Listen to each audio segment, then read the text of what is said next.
The defendant again touched her, kissed her, and then stuck his hands down her pants, touching her genitals. As he sits here today, he is an innocent man. He stated that he would tickle and pick up the boys, even though he knew that with Warner Brothers, they weren't allowed to be alone or touching. It's also very normal that kids give a little bit at a time to test the waters to see what happens. As reported in their forensic interview, they talked about being scared. They talked about people being mean to them. The idea that he could then go out and be dangerous with a child in the world where everybody knows who he is absurd. There's no evidence of a pattern of criminal conduct. There are no similar allegations involving children in his past. So, Mr. Busfield, I'll set the following conditions of release. You're authorized for release on your own recognizance.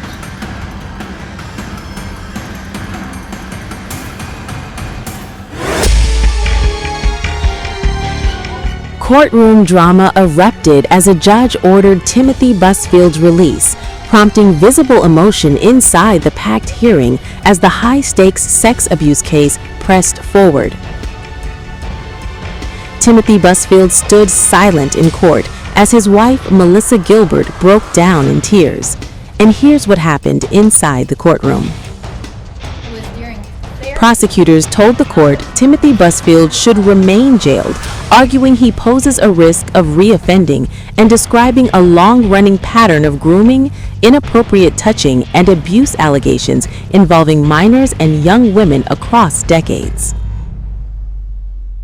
I know that the court is aware of this. However, it is the norm in child sexual abuse cases that kids delay disclose, and for many reasons that are also present here in this case. About 80% of children delay disclose. That's not only known nationally and supported by literature, but also in my experience prosecuting these cases. So it is not abnormal, but the norm on how the kids reported. It's also very normal that kids give a little bit at a time to test the waters to see what happens. As reported in their forensic interview, they talked about being scared. They talked about people being mean to them. And so that also shows why a delayed disclosure is typically made and supported by the literature. In October of 2025, October 31st of 2025, after this investigation started again with the detective on this case, during those safe house interviews, again, to a neutral third party, the boys disclosed the abuse. I also want to make this clear that the boys never said that the abuse happened when they were alone with the defendant. They actually indicated that some people were around and some people would leave. They never said that this happened when they were alone with him. So these arguments coming from defense and the exhibits provided don't add up with the testimony and with the kids' disclosures that they have given. The boys also disclosed how it made them feel and how uncomfortable they were. What's also noticeable is that when SL discloses the timeline of abuse, it matches up with the other witnesses, including his set teacher, the person that supervised him while on set, changed, that his behavior changed, that he didn't want to act anymore. He didn't want to be around anymore. So this isn't just coming from the child, but this is also coming from witnesses. His behavior corroborates what he is saying as well. What is also important and throughout this investigation is what the defendant told police. He stated that he would tickle and pick up the boys, even though he knew that with Warner Brothers, they weren't allowed to be alone or touching. But then later, he contradicts himself and says that he doesn't really even remember the boys, after he's already said he did tickle the boys, and it's highly likely that he did touch them. Not sexually, but touch them by tickling them in all of the other grooming aspects that the kids disclosed. So his own statement contradicts the letters really provided on defense's behalf. Not only because that people are coming forward and reporting this, but the way they're reporting, how the pattern is consistent, and the power that the defendant has had over all of these victims and the position that he's played that role in. When it comes to conditions of release, the court focuses on the F6 factors. The first factor, the nature and circumstances of the offense charged, and whether that offense is a crime of violence, which the state has gone through and argues that we have met that, the nature and circumstances of the offense charged, and that this is a crime of violence. The weight of evidence against defense. It's still the state's position that the evidence is strong. The boys' allegations are supported by medical findings and by their therapist. And again, their accounts were specific and not exaggerated. I want to touch on this a little bit more due to defense's filings. Defense first couple exhibits are about the victim's parents and their criminal history, essentially saying they have a motive to lie because they have a past, because they have had a conviction and had some other lawsuits. The parents aren't the victims in this case. The parents are not the ones making these allegations. The kids didn't even disclose to their parents. They disclosed to a neutral third party, two of them, their therapist and a doctor. To believe, well, first, during criminal proceedings, there is no money attached.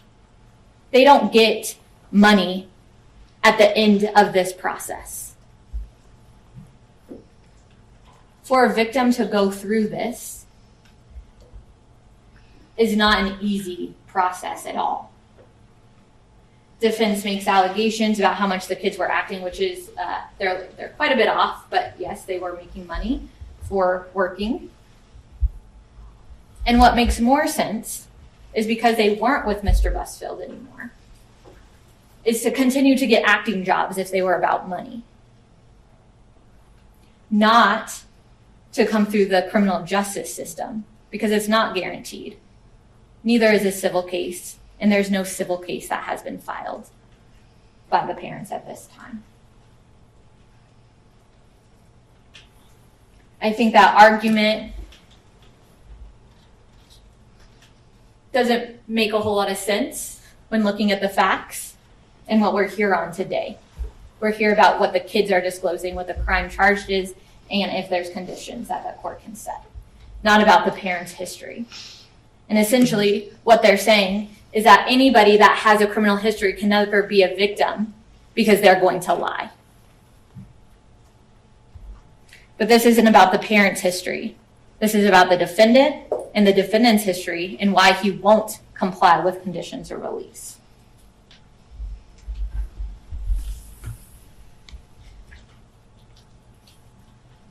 I do have a question. Yes. With regards to the parents, there's reference to the parents having an attorney, and the attorney gave them the advice to seek out medical intervention in this case. Has there been a lawsuit filed, or is there plans to file a companion civil lawsuit? It's my understanding that they are not filing a civil lawsuit. The attorney they talked to about what to do was a friend of the families. I believe one of their employers, actually. What do we do in this circumstance? It was more as friendly advice, not let's start this civil lawsuit and then That part wasn't clear. Yes. That it was. Yes. Okay. I wanted to make that clear. And there is no civil lawsuit filed.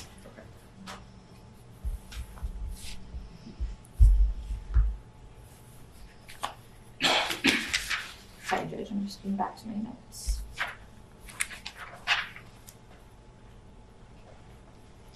I think what is also important when it comes to the weight of evidence against the defendant is that we have corroborating evidence. That the defendant, once the defendant started directing SL, that's when he didn't want to act anymore or be on set. That there's been bedwetting, nightmares, that other witnesses have also seen a big shift despite defendant's affidavits. There are still witnesses that say, no, these kids, SL particularly, had a change in behavior after Mr. Busfield started directing him. And I know I stated this, but I do want to make this clear because so many of the affidavits and so many of the letters of support say this could not happen because there were so many people around. The kids didn't say it happened when they were alone. And we see every day that sexual abuse with children can happen in front of several people. We know that from well-known cases. We know that from the Larry Nassar case, where he was physically and sexually abusing his patients in front of their parents. We know that these events and these crimes can happen in front of other people and them not recognize or see what is going on. The history and characteristic of the defendant, like I said, there's nowhere in the rule that says there has to be known criminal convictions, but a history. As I laid out, the pattern, the reliability of how almost all of the reports of sexual abuse against the defendant are all very similar and not exaggerated. That his history spans back 30 years, back to the 1990s. And this characteristic of the defendant, the state would argue, possesses a high risk, a very high risk of offense. Because either people are going to continue to ignore it, and they're going to continue to believe that the defendant could never do anything like this. And that he would never do something like this, which I'll get to his letters in a moment.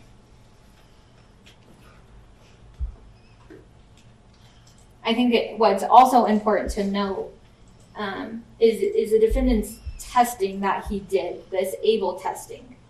When it really comes to risk assessment of offenders, which that testing really has nothing to do with risk assessment, which would be more appropriate for this hearing when the court's considering conditions of release, really has to do with if he's at risk. He's already been named in a lawsuit early on, back in the 90s, and the behavior hasn't stopped. In fact, it's continued, as we see in these reports and other allegations, and he's continued to get away with them. And so the ongoing risk of the defendant reoffending or continuing to do what he has because of the power of his position shows this court that he does have the likelihood that he could reoffend. The nature and seriousness of the danger to any person or the community that would be posed by the defendant's release.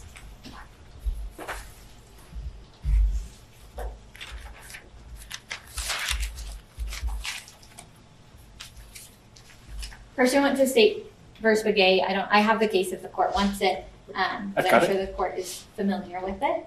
The court must determine if the risk of releasing the defendant is one the court is willing to take in light of everything presented. This comes down to a simple question.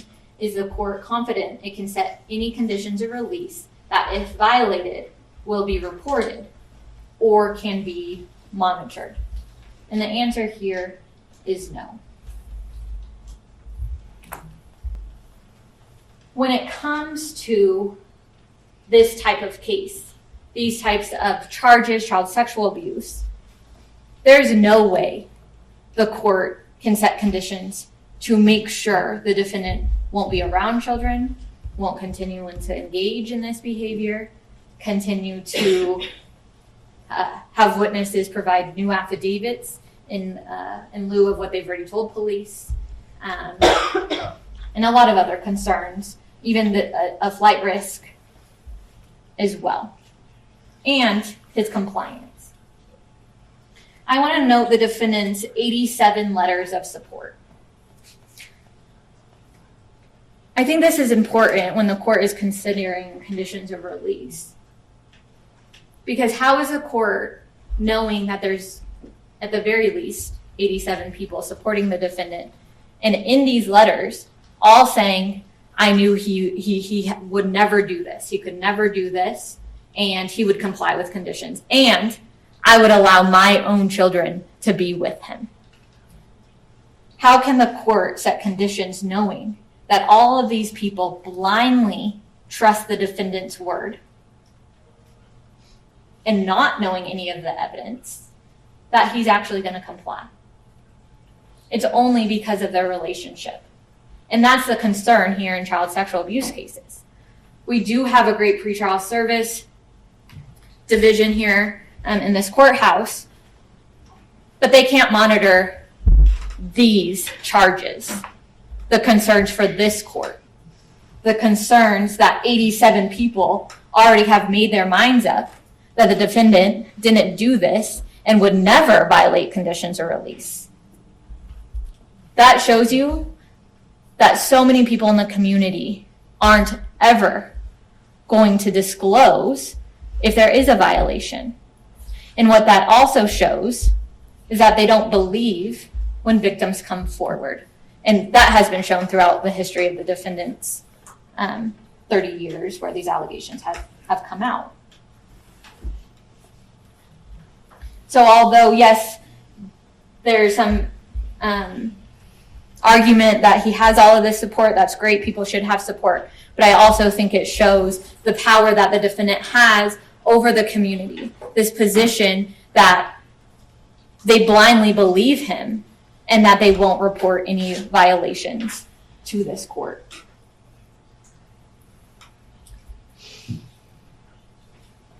I wrote this in my motion that also when it comes to conditions of release, the defendant was notified about his warrant, or at least we knew he was notified because his attorney called our office on the 9th. That warrant was issued for his arrest on January 9th.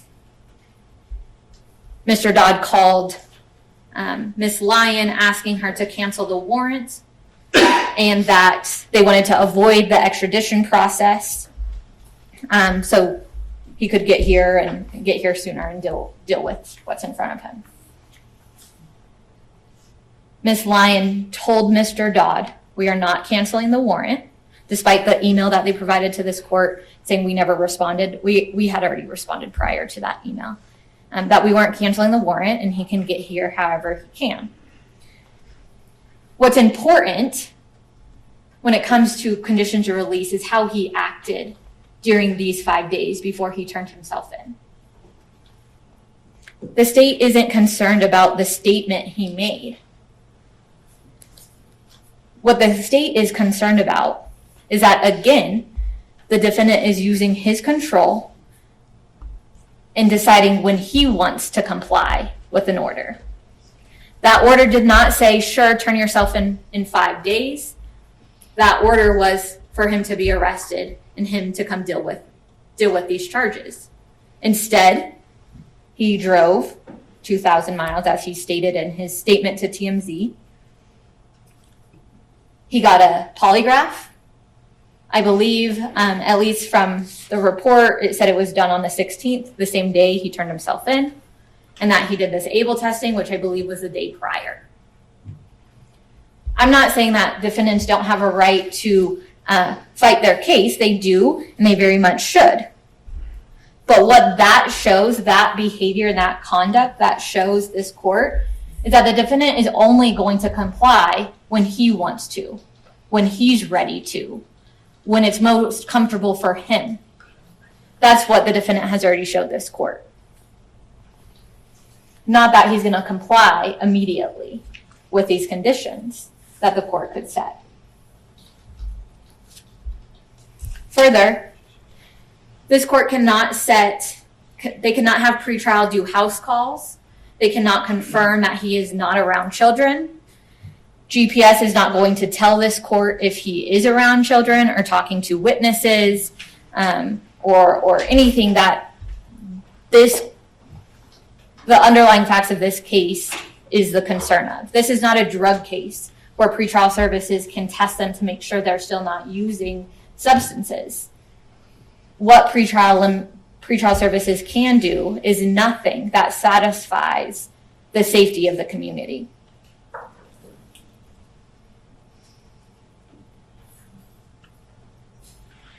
This court, and I do want to note this, that the defendant made through counsel an argument that this motion should also be denied because we routinely file these PDMs.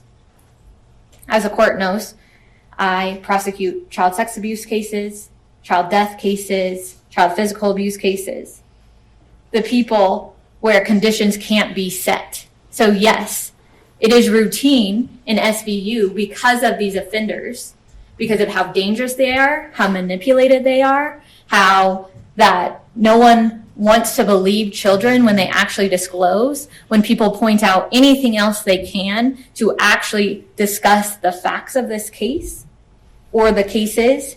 That's why PDMs are filed. And this case is no different. And the state believes that there are no conditions that this court can set for this defendant and defendants similar in his position.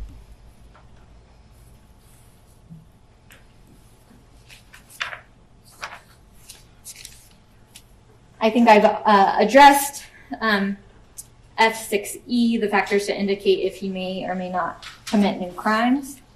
I think his history speaks for himself.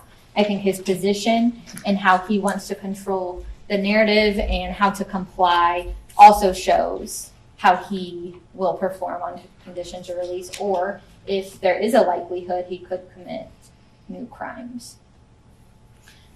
The last factor is if a PDM has ever been filed before. There's no other cases here in New Mexico. A PDM is not, and so that factor should weigh neutrally. Briefly, I do want to just discuss the ABLE. Can you tell me the time? Yeah, you've got 15 minutes left. When it comes to the ABLE and the polygraph that defense has provided.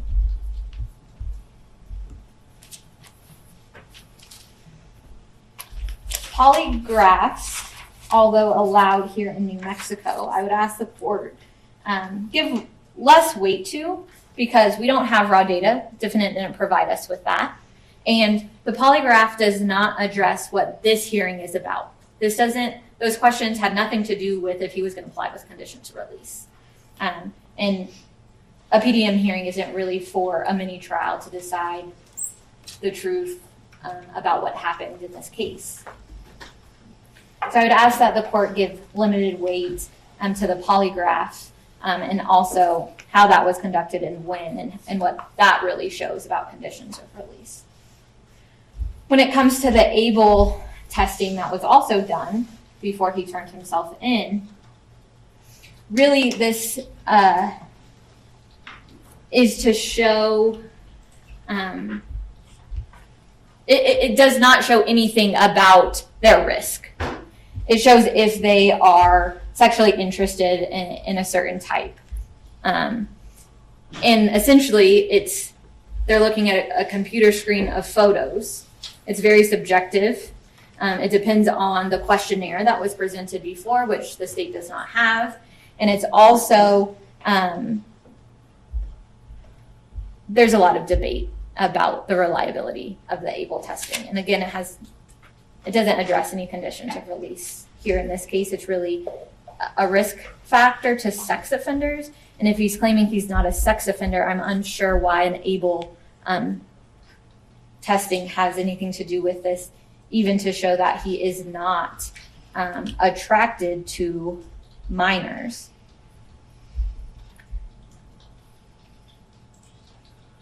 I think what is important here is not necessarily about what the ABLE test provides, but that the defendant had an opportunity to do these things. It doesn't matter who he's attracted to. We know that all different types of sex offenders prey on different demographics of people. It doesn't have to be children. They do not have to be a pedophile for this to happen. It's the opportunity that the defendant had and has had over these last 30 years, and with the time that he had with these victims in this case.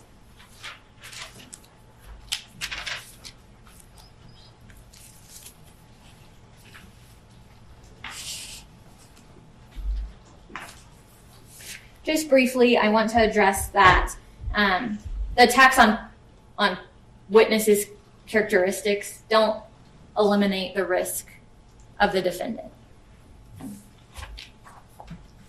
That the studio's investigation really has nothing to do with the criminal investigation, and I think the court has seen the minimal investigation that they have done.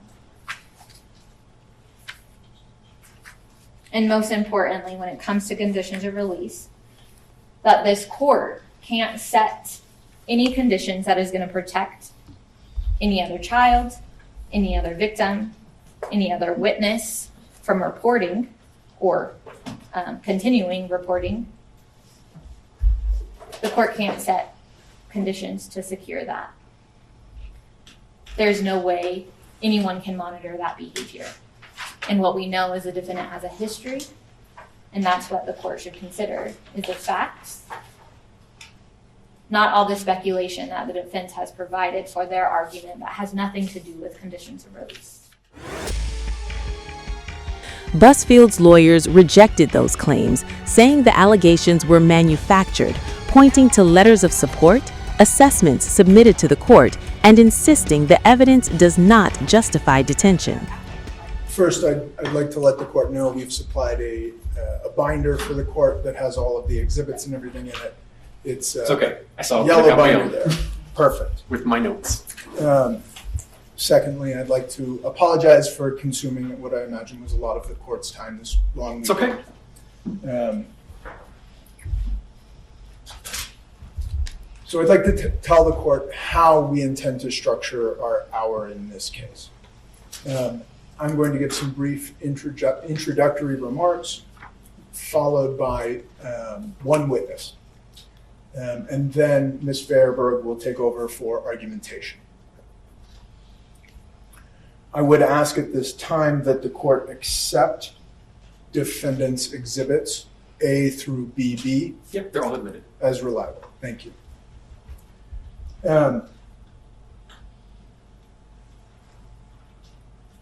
Ms. Brandenburg just referred to this mountain of evidence that the court has before it as speculative.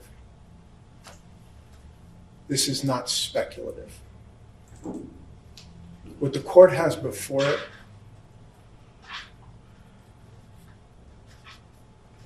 is, I would estimate, probably the most comprehensive response to a motion for pretrial detention that has ever been filed in this state.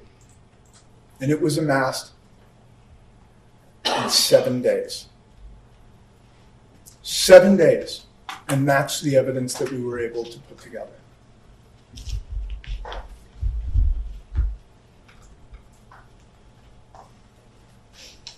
Every aspect of the state's case is flawed. Every aspect of the state's case is questionable.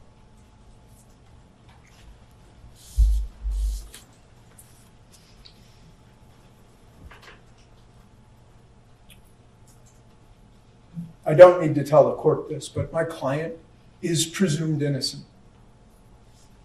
As he sits here today, he is an innocent man. And I have significant concerns about the prosecution talking as if he has already been convicted.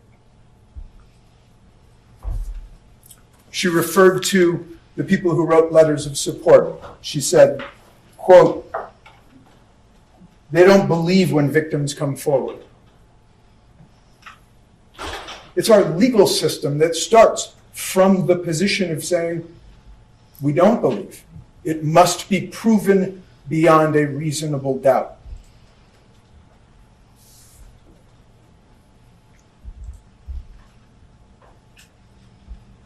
The question before the court today is the court going to hold Mr. Busfield in custody pending the trial in this matter, if we ever get that far? There has not yet been an indictment. We have not received a target notice. It's going to grand jury, right? Yes, Your Honor. Yeah, okay. We have not received a target notice. Do you guys have a date for that yet? I do, but if the court wants it, I'd ask for it to be in private. Okay. Comply. Okay.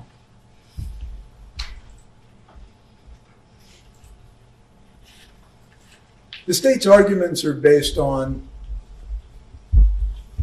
a fallacy. Their fallacy is heads we win, tails you lose. You don't bring any evidence to pretrial detention hearings, you're dangerous. We're going to detain you. You bring a bunch of evidence, that's how powerful he is. That's how terrible he is. We detain him. That's their argument here today. I want to compare the state's presentation of evidence with the defense presentation of evidence. 6 exhibits. 6 exhibits. That's what the state has brought.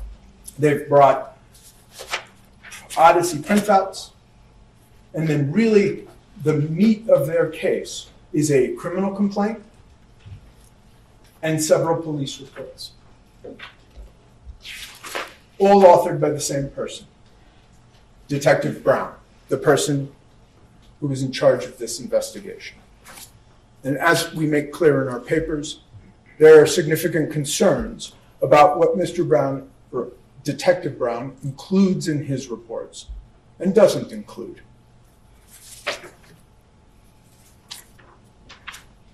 Ms. Brandenburg, during argument, stated that, oh, well, only what's relevant goes into the criminal complaint.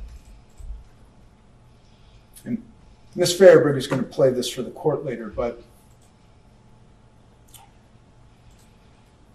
when the children were first talked to by the police in this case. The 2 audio clips? Correct. Thank you for sending those. I did listen to those. Great. As the court is well aware of them, it wasn't simply that the children did not disclose sexual abuse. They flat out denied it. They said, no, it didn't happen. The fact is that the criminal complaint in this case is slanted. It is slanted to bolster the state's case and omit exculpatory evidence.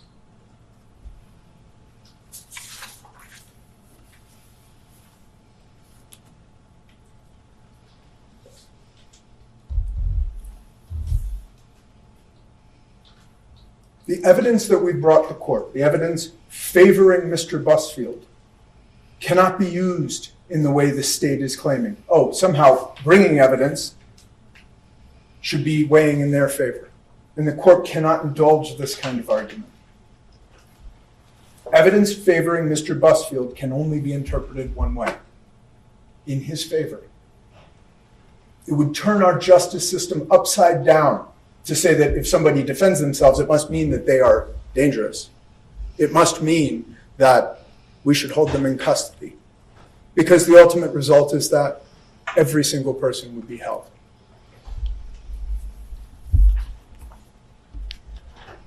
The last thing that I want to talk about in my opening is this self-surrender process.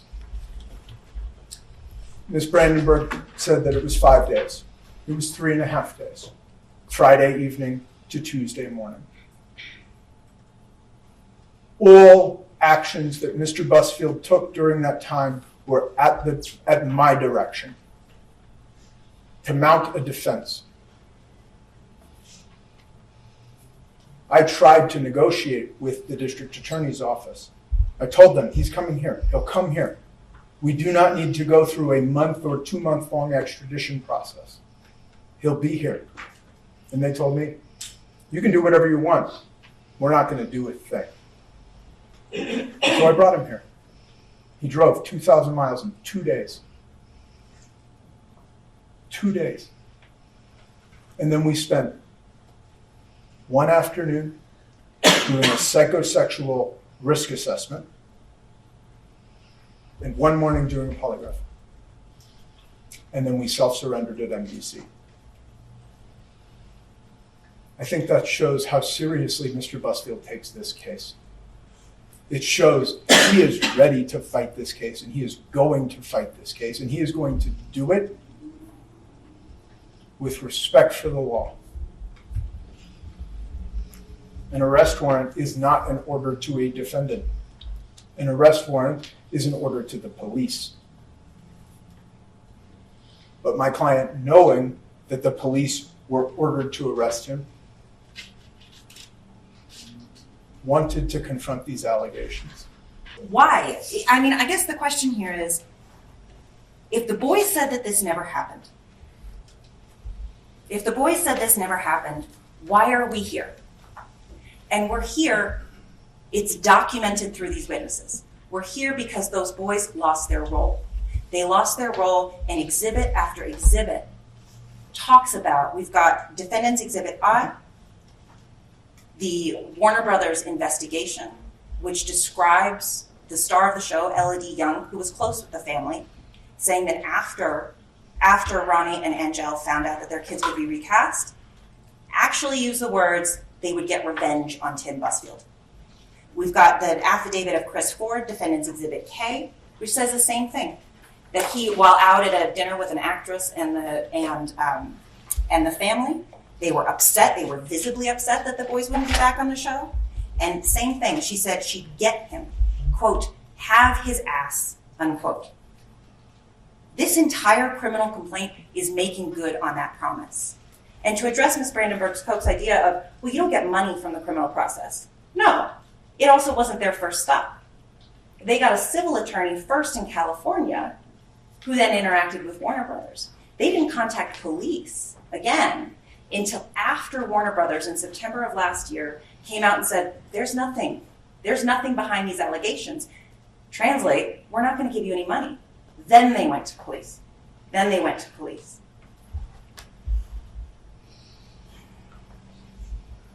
There are other ways in which the complaint mischaracterizes what happened. The idea that Mr. Busfield told these kids to call him Uncle Tim. Both the independent report, Exhibit I, no one ever heard him being called Uncle Tim, except Miss Young, who said she heard Ronald Rodas say, go hug Uncle Tim. That's consistent with what you heard here from Mr. Caudillo. Exhibit N, affidavit of Joe Lotito. Never heard anyone say Uncle Tim. Exhibit BB, this one was just submitted last night. And I quote, she also said that Mr. Busfield never asked to be called Uncle Tim. And I quote from her, I also had the opportunity to observe the twin children referenced in the case and their parents, Angel and Ronnie. I observed the twins' father, Ronnie, telling his children to hug adults on set, including Mr. Busfield. I never saw Mr. Busfield initiate one of these hugs and never heard anyone call him Uncle Tim. Contrary to the allegations in the complaint, Mr. Busfield was not, quote, touchy on set and instead appeared focused and professional, close quote. And finally, Exhibit O, Copper Perry, head of the hair department, same thing. Never saw anything creepy or touchy. The allegations continue to fall apart. And this is under the idea that we've already discussed a little bit, this idea that they are impossible. It's not just Exhibit I. It's not just the independent investigation, which as Ms. Brandenburg-Koch characterized as minimal. I don't know why she's using that term, considering they interviewed, I believe, 9 to 12 witnesses over a several-week period and came out with a comprehensive report. I don't see how that's minimal. But in addition to that, Exhibit K, Chris Ford, that someone always had, quote, eyes on Tim Busfield because he was the director. Also said he didn't have his own trailer. This idea that he was causing trouble in his trailer, he doesn't have a trailer as the director. Exhibit L, Kristen Carr, The kids were never alone, always 20 to 30 people around. Exhibit N, Joe Lotito. Kids were never left by the set teacher. He says, and I quote, "It is inconceivable to me that the alleged conduct could have occurred on set because of the number of crew that are always around and working." Close quote. Exhibit O, Copper Perry. The boys are always accompanied by a set teacher, never alone. And this is in addition to their parents. There's set teacher, there's also their parents around. The photographs that are referenced in the complaint, which are, I'll tell Your Honor, Mr. Busfield is standing behind the boys, has his arms a little bit around them, and you can see that he's kind of tickling their shoulders. I do the same thing with my kids to get them to smile in a photo. And who else is in the photo? Their mother. This isn't the idea that they discovered these photos later. They took the photos. They were in the photos. And then finally, something we haven't heard from the state at all, it's Defendant's Exhibit P. These are other parents, Erica and Adan Ortega, parents of a child actor who had no concerns, but also said there's always supervision and that they can always observe from monitors, that basically they're never alone. And finally, Exhibit Q, the same thing. The parent, this is the parent of the child that replaced SL and VL. The kids were never alone, said it was a great place to work. The only issue was that they were getting abuse online from family members of the LaSalle and Rodases. And then same thing, Exhibit R, Deborah Toner, her affidavit, quote, "I never observed unaccompanied minors. All minors on set were always accompanied by an appropriate supervising adult." And then, Your Honor, we've got the polygraph. It does matter. It does bear on this proceeding exactly. Because again, if the allegations never happened, we can't detain him. You can't detain him if we say, okay, this probably never happened. There's probably not even probable cause for it. But we do have some some as yet unsubstantiated allegations dating back 1991, 1994, again, all with post-pubescent or adult women. No bearing on this case. That's not how the law works. We can't say, well, it doesn't matter if he says he didn't do this. Yes, it does. It absolutely does. The bottom line, Your Honor, is that the overwhelming evidence is that this didn't happen, is that this was manufactured, and there is a credible story here, and it's a very sad story, and there are victims, and they are still these two boys, but they weren't victimized by Tim Busfield. They were victimized by their own parents, who no longer could make money as a lawyer, disbarred, no longer could write bad checks, taking 85% of the money they made on a TV show and then manufactured into victims as revenge. That is what the evidence shows. And I realize I'm running out of time. You are. So I'm going to push you. You've got 3 minutes left. Are there Thank any you, of the Your Honor. other F6 factors I'm you'd like gonna- to address? One thing I didn't do, Your Honor, was address the history, the alleged history. And I did a little bit. I do encourage Your Honor to look at Defendant's Exhibit Y. I'm sorry, it says Plaintiff's Y. That was me. Mr. Dodd would never make that mistake. That's me. That's the affidavit by Matthew Moore, where he talks about that, this was another parent pushing forward on their kid's career.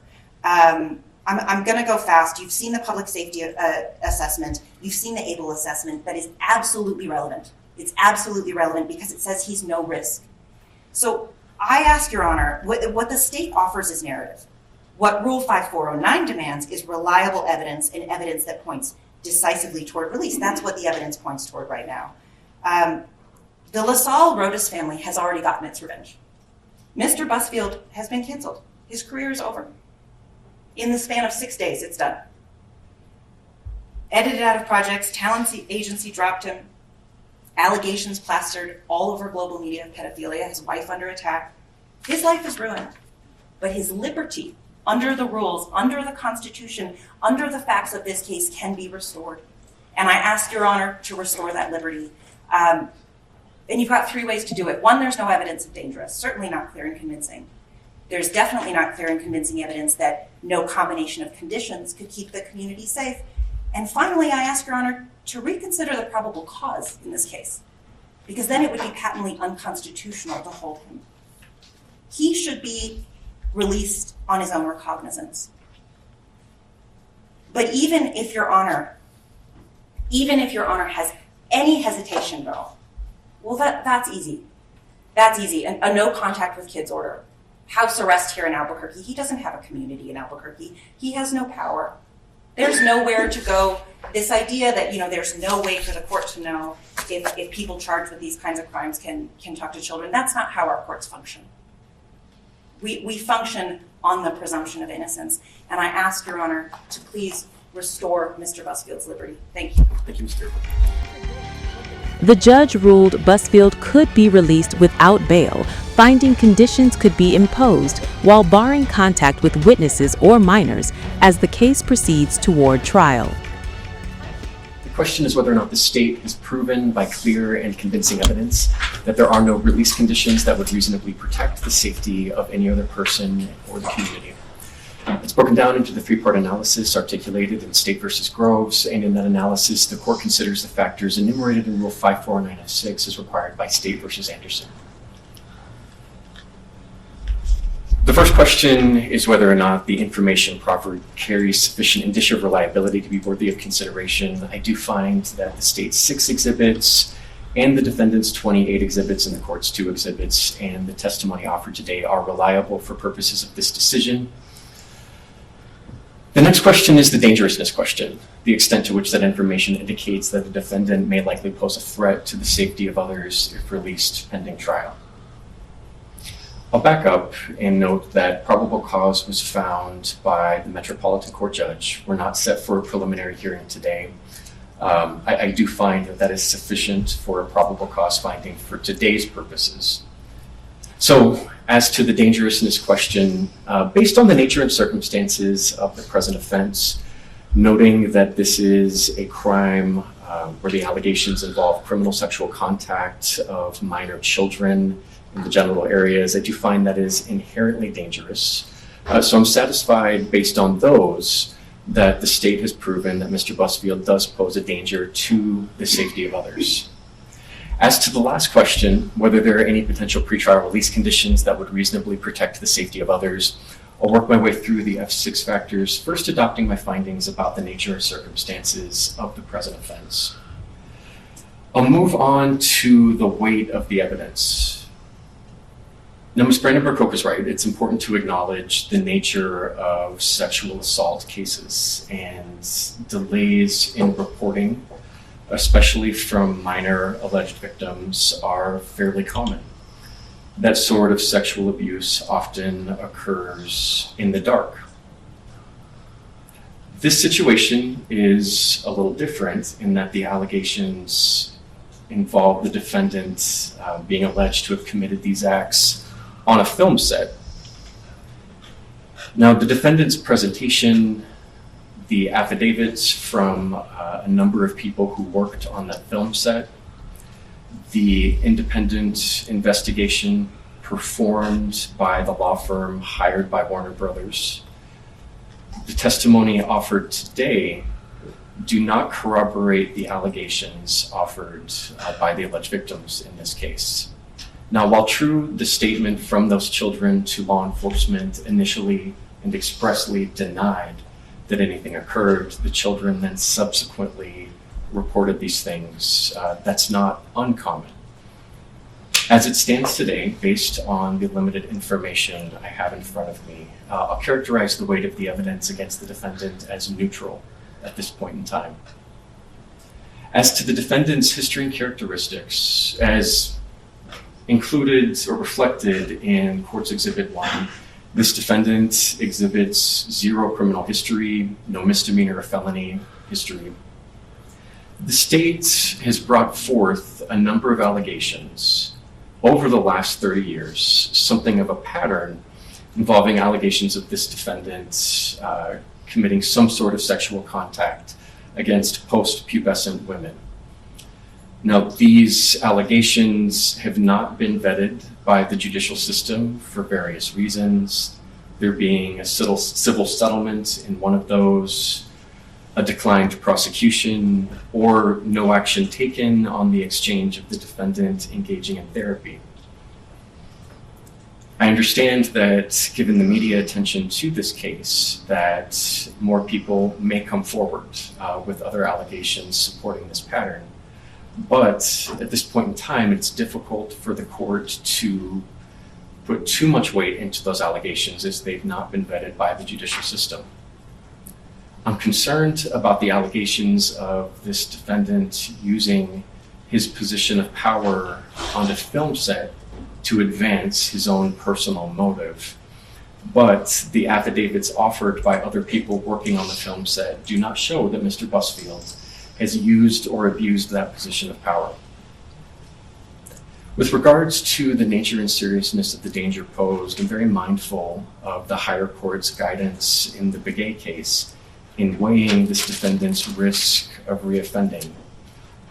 But given the lack of a pattern involving children in this case, I think that can be remedied through different conditions of release.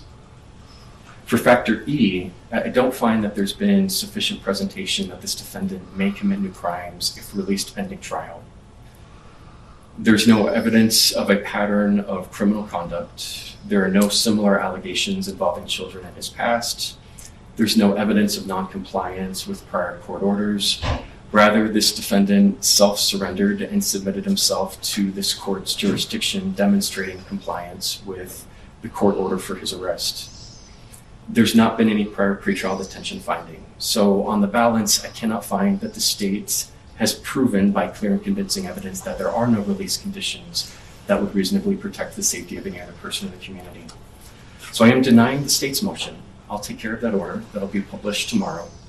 So Mr. Busfield, I'll set the following conditions of release. You're authorized for release on your own recognizance with the conditions that you appear at all future court settings. You not violate any laws. You'll be supervised by pretrial services here in Albuquerque at a level 2. I'm not going to prohibit your travel. I understand you may not live here, but you will need to report to pretrial services here. You're not to possess any firearms or dangerous weapons. You're not to possess or consume any alcohol or illegal drugs. You must notify the court of your address. You're not to have any contact with the alleged victims or their families, and you're also not to discuss the case with any witnesses. That's what the attorneys and their investigators are there to do, and we can't have you tamper with any of that. And then you need to maintain weekly contact with your attorney in this case. All rise.